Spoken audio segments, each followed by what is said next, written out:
Акбарс домнан Казандагы фатирларга ипотека 3,9%тан башлап, һәр кем өчен һәм бөтен чоргада.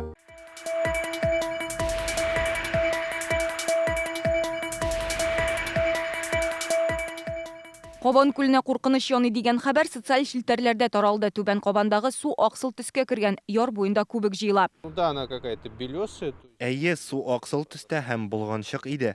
Күрмәдем, беренче ишетәм. Кабанның төсе үзгәрү турында экологлар 24 августта белеп алган. Шул ук көнне суны тикшерәләр, үрнәген алалар. Суда зыянлы химик матдәләрнең сульфат белән нитритның нормадан күпкә артып китүе ачыклана. Шунысы игътибарга лаек, Кабан күле буенда машина юу урыннары урнашкан. Без менә монда шундый шлангка да тапылдык. Күлне моннан аккан сулар пычратканмы әллә юкмы, әлегә тикшерәләр. Экологлар административ эш башлаган.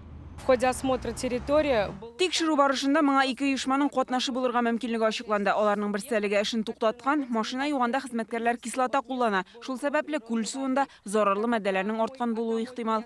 Кабан күлен пычратучыларга 100 000 сумга кадәр штраф яный. Бүген безнең иҗат төркеме һәм экологлар аның яр буенда эшләгән вакытта судан тагын бер шлан калкып чыкты. Белгечләргә аның кемнеке һәм монда ни өчен сузылганын ачыкларга кирәк булачак. Елга күлләрне пычрату очракларын без үз тапшыруыбызда берничә тапкыр гына яктыртмыйбыз. Бу җәйдә Балтач районының Шушма елгасында фосфат һәм нитритларның нормадан берничә тапкыр артуы билгеле булды. Экологлар моның янәшәдәге сөт комбинаты гаибе икәнен ачыклады. Лаиш районында Архиерей күле суы да төсен үзгәрткән иде. Ул вакытта белгечләр сәбәбен су үсентеләреннән күрде.